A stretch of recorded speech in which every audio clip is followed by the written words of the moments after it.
I used to be a part of what was known as the pickup community. I'm sure you've heard of it. No, I haven't. You heard of the Manosphere? No. The Manosphere is an umbrella group for miscellaneous communities that are all for men and about men and aimed at improving men's lives in one way or another. Okay. So you've heard of incels. Yes. They're like the bastard stepchild of the Manosphere Okay. because they're all men. Like the Manosphere is different groups that don't speak to each other, Okay. right? But incels are considered to be in the Manosphere because it's an online group of men that talk. Then there's like the red pill community. Then there's the seduction community. The seduction community is like men who are interested in improving their abilities to seduce women. Mm-hmm. Pickup artists are like an element of the seduction community, which I used to be one of. Pickup artists are guys who go out and they practice their abilities to pick up women. As in, you're walking down the street, you see a woman, what do you say in order to have a conversation with her that results in her liking you, thinking you're sexy, right? Feeling safe with you, connected to you, and swapping details with you with the genuine hope to see you again in future. While I'm no longer a part of that community, I learned certain things in my time. Mm-hmm. One being how to approach a woman. Now, here's the thing in this kind of space, it's all very secretive. So men share this knowledge with other men. And you never bring women into the conversation because they're kind of like the enemy, or you can't tell women this stuff. You can't. But I'm like, fuck it, let's tell a woman. Number one, the main thing is your confidence and your vibe. It's absolutely the main thing. For a guy. Yeah. Yeah. Most men, when they're approaching a woman, are doing so with the unspoken belief that she is a prize and he's a nuisance. That she's living her day doing her thing, right? She's come out the gym, she did a Pilates class, now she's going to go back to work and go crush it in business. And here's this peon that's trying to take some of her time. And to whatever degree, like that expresses, that energy does actually come out. It's like kind of like when you're walking down the street and homeless people ask you for money. Mm-hmm. They do so in a way that lets you know that they know that they're a nuisance. You can't do that. You need like confidence. You got to believe in yourself. It's like what I'm going to say is really going to impact this woman in a positive way. If the woman looks sexy, like commenting on her beauty can work. It can. But the thing is, it's best not to do it because all men do it. It can work, but it's best not to. What's best to do is actually to make an assumption about her based on something that you see in her. Saying, hey, I just had to come and speak to you. You've got fantastic posture. Are you a dancer? Really? Yeah, because, Because then it shows genuine interest and she'll answer because she's not sure if you're even hitting on her. well, not even that. I mean, maybe, but it's like, okay. Women tend to respond way better to comments about their character than comments about their appearance, essentially. So, saying something that shows that you see something about her, and like everybody's tuned into the What's in It for Me FM radio station. It's like, I'm seeing something in you. And then you will have like a flirtatious conversation about things in her, things that you see about her. As in, you seem kind of flirty or playful. I'm getting a bit of a cheeky vibe from you. This sort of things. Mm-hmm. Where you're not don't ask questions. So here's the thing. Conventional dating wisdom says to ask questions, as in, what do you do for a living? What do you like to do for fun? What are you doing today? For the most part, when you're asking questions, you're not really giving the person anything. You are like kind of like you're extracting goodwill. Because when you ask a question, you are hoping that the person is interested in you enough to want to formulate an answer to the question. Mm-hmm. Right? So you've said, hey, please engage with me without giving them a reason to want to engage. See, like my first statement, which was, you've got fantastic posture. Are you a dancer? So in her mind, I have put the posture and dancing. So now she's imagining herself doing hip hop dance or street dance or things like this. I've put those images into her head. Now she's thinking about that. Whereas if I just asked the question, I haven't given her anything, but now I have. And then it's like, maybe she is a dancer. Like, oh my God, how could he tell that I'm a dancer? Which has happened to me before. Or maybe it's like, well, why does he think that? And now we're bringing kind of like intrigue into it. A great thing to do is this. So, the next man who approaches you is likely to have at some point, like he'll forget what to say, or he'll run out of things to say. In that moment there, when that man runs out of things to say, he has got a maximum of about 5 seconds before you say, okay, well, it's nice talking to you, bye bye. Before it like gets a bit awkward and you just excuse yourself. When he runs out of things to say, he needs something to say to keep the conversation going.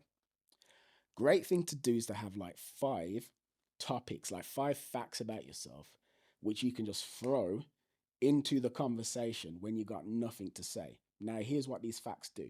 They're facts that give status, right? But you don't want to do it in a way that seems like you're bragging, right? But still, they give status and they give her a reason to, let's say, like want to get to know you. And then they also make her more curious about you as well. And like will give her impetus to then ask you questions. So like toward the end of last year when I was finishing my book, it was like, yeah, so I'm in Bali right now finishing my book. Oh, you're an author. What kind of stuff do you write? Well, I'm writing a erotic fiction novel at the moment. Oh my god, really? What's it about? So then now the conversation moves on and on and on and on and on. So that's a really good thing to do. I think only if she's interested. Like, if I'm not interested and a guy's like, oh, yeah, I'm just finishing a book I just wrote, I'll be like, oh, that's great. Anyway, I'll see you later. 'Cause I'm not interested. Fine, but either way, you're in the conversation with her. Whether she is or isn't interested, this man is in the conversation with the woman and he's run out of things to say. Mm. So whether she is or isn't interested, he's about to lose her if he doesn't keep it moving. Because a thing to remember is that when a man approaches a woman, let's say even if she really likes him, even if she really like, oh wow, this man's so handsome. His vibe, his energy, it's just like electric. I really like this guy. Even if she thinks all of that, it might take her a few minutes to warm into the conversation. Because she was just doing whatever, and this man has just approached her. Maybe she's shy. Maybe she was thinking about something completely separate. And like now she's in a conversation. So even if she really likes you, she isn't going to be like, all right, let's go. Like some will, but most won't. And you Mm. have to be aware of that, right? So Yeah. you're gonna have to do the lion's share of the conversation to warm her up while she's like getting used and comfortable to the fact that she's in this conversation with this man. So again, you run out of things to say. Maybe she's into you, maybe she isn't. But whether she is or she isn't, if you do not say something, the convo's over. So you have those facts to throw out that keep the thing going. So did that work for you? Hundreds of times, countless times. Didn't realize I was so much into You chatting would with a woman. you would be It's crazy. honestly. I don't get approached really unless I give the go ahead. You know why? Because men are scared. Yeah. Because of the Me Too movement and things like that, where like Like, men are creepy. there was a case where not long ago I was in a bar and I was sitting with my friend, and the guy said that the bar had 2 doors, and he said to change his walk, he walked through one door to walk out the other. Yeah. And in that walk, he saw me. Mm. So he came up to the table and he was just saying, he walked up to the table, he was like, hey girls, how are you? He was like, I just saw your friend, and he pointed at me. And he was like, and I just wanted to come say hello. And I was just like, oh, like, and instantly he wasn't my type. I was like, not interested. And the girls were being polite. We were all being polite, but it was one of those where it was like, okay, go now, like leave the table because you just intruded on our conversation. But yeah, otherwise, like literally 2 days ago, I had an instance where I was driving home and a guy pulled up next to me and my window was down and he was like, hey, give me 2 minutes. And I was like, okay, no, what a creep. So I carried on driving and he followed me. And then I was on a main road to turn. And because I was waiting for someone to let me go, he he was behind me and he got out the car and he tapped on my window and he was just like, literally, please give me 2 minutes. And I was like, bro, you can't do that. And I drove off. I don't get the whole, hey, you got great posture. Do you dance? I need to be one of them guys. But no, I'd love to get approached. I'd love to get I'd prefer organic over um online. So here's the thing, though. Like a lot of women say that, but there's such a climate of fear right now, like a fear, because when I speak to women one to one, they will say, "Yeah, I would love to be approached more." But in the media, like you go onto IG or TikTok or the news and whatever, and you'll hear about sleazy, creepy men that make women feel uncomfortable. And the reason why you're not being approached much anymore is because fucking scary. Because no man wants to be the man who says X, Y, and Z to you at the gym and then ends up on TikTok being the No, but it's just like in terms of fear of rejection, it's would you let the woman of your dreams get away? But like there was, I'll give you an example, right? I pulled up at B&Q, yeah, and I get out of the car park. I just weigh something real quick from B&Q. It was like duct tape, and this fire guy walks out of B&Q as I walk in, and I was like, wow, because I live down that road from B&Q, and I was like, this guy lives near me, like never seen this guy before. Anyway, I got all shy, which when I like someone, I go shy. When I'm not that bothered, I'm quite confident. And I go in and then I come out because I was literally quick because I just needed duct tape. And he's still getting in his car. And then as I walked past, he put the window down and I got so shy that I carried on walking. And I thought if I didn't get shy because I liked him so much, I would have stared him out. So that would have given him the indication of like, okay, yeah, she likes me. Let me talk to her. there you go.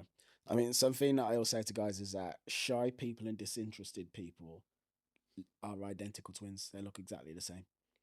So when you were shiny, like you looked away, you probably weren't trying to look like a shy person. Like you weren't doing that. You were No, being I had like a resting bitch face on me. exactly. That's my point, Yeah. right? Shy women and disinterested women look exactly the same, and it's like really tough for men to tell. Mm. And to be honest with you, it's like due to like my look, right? It's very rare that women smile at me. Very rare. Rare. I didn't say it's rare that women like to look at me, but it's rare that women look at me and go, "Oh, hello, Mister Attract." Like you're either an attractive man who I'm sexually into, or you look like a good human being. I'm just gonna smile. That's rare, right? Usually, when women look at me, they look down, they look away. Then, so honestly, like I can count on maybe four fingers the amount of times I've approached a woman where it's like, actually, no, maybe like two hands. Yeah, two hands, but still, where there was some sort of signal that she was interested beforehand. Never. I'm usually just going in blind. Like, yeah, fuck it. Yeah. Right, but anyway, so Mm. we go back. So another thing man needs to do is this. So he needs to take you on an instant date. You talking like we just met and he's like, do you want to go for a coffee? Yes, that's exactly I'd what I'm have to talking about. really, really be into you to give you that time right there and then. Well, loads of women do it. And here's the thing. So look, maybe you might not be in the mood to give a man an in, like to go somewhere with a man there and then. Maybe you wouldn't. Maybe you would. But the point Mm. is this: two men meet women on different days, right? One man meets her, talks to her for 4 minutes, swap details, and he goes on about his way. The other man takes her on the Insta date and they spend another hour and a half together. She is way more likely to respond to the man who took her on the instant date than the first guy. Why? Because here's something that happens. And I have seen this hundreds of times over the years, like hundreds and hundreds. You meet a woman and she really likes you in the moment because you're talking, there's banter, there's sexual chemistry, there's flirtation, etc. There's a little bit of a vibe. She gives you a number. She likes you. Yeah, call me. Yeah, yeah. She believes it in that moment. But then the moment you go away, she starts to forget how amazing you are. It's like there's an emotional high that was built up in the interaction, and then you leave, and then it Fizzles slowly, out. yeah, slowly fizzles. And then at some point, you eventually do call or text or whatever, and then she's, yeah, like, I don't know, do I really like this guy? I don't really know that much about him actually. And like she comes up with whatever reason in her head is appropriate for her to decide to basically not respond and to ghost. However, if you go on the instant date and you spend more time with each other, get to know each other, she finds out about you. She finds out about your puppy Jasper. She finds out about the work you do with the Red Cross or your job and things like this and your hobbies and your passions. You form some kind of bond. Now she's got way more time spent with you to call upon when you message. You know, if you see what I mean. So to wrap this up, another thing the guy ideally wants to do is to not ask for the number at the end, but to like do it midway through the conversation, and don't like build up to it like it's this big thing as well. Like, right, so can I get your number now? Better way to do would be to just like midway in the conversation, just like pass her your phone. And she'd be like, "Oh, what's that for? Oh, give me your number." Oh, okay, and then just carry on. You want it to feel organic, like Yeah. organic. Bit like a sale, like you don't want to be like, so can I, E- so actually Exactly. have your bank details. It's like, okay, cool. So we're gonna do this. So this is the first step, need bank details, blah, Yeah, blah. yeah, Do you know what I mean? actually, that was hard for me at first, right? So like when you started coaching, Yeah. it must have been hard for you when you had give someone the pitch. You say, "All right, so the cost is £2,000," Yeah, I and hate. inside you're like, "Oh my god, do I?" Yeah, yeah, Ugh. yeah. But you know that if I sound unsure about the 2 grand, they ain't gonna give me the 2 grand. So then you have to like say it and like, yeah, yeah, it's £2,000. Yeah, yeah, Gotta hold it with your chest. yeah, right. Yeah, I struggled with So that yeah, at it's first. true with the number. I mean, the amount of times I've said to guys like, "No, you're not having my number," and they're like, "Okay, Instagram." I'm like, "Yeah, because why not?" Go on then. That's actually better than the number. It's a crazy thing. It is because you see more of the person. Yeah, here's the thing: like women treat their numbers like it's the holy grail of dating. I would rather I want a woman's IG. Well, no, she needs to be following you as well. It's not just enough for you to follow her because then you're a follower. You need, and this is like getting slightly well, it's related to it, but if a man takes your IG, he's just following you, and the only time you're going to see him is when he messages you. If you are following him, you will see his posts, and now his post can remind you of his value. He's doing interesting things, he's funny, whatever. And it makes him top of mind. So he wants social media, ideally, over the phone number, and he needs the woman to be following him so that she can see the stuff that he posts, so remain top of mind, so that when he does message her, she is like, oh yeah, James is messaging me. How great, I'm getting a message from James. I'm actively excited to speak to James because I know who the fuck James is, as opposed to, oh, Some random guy. yeah. Yeah, yeah, yeah. And there we go. All right, sweet.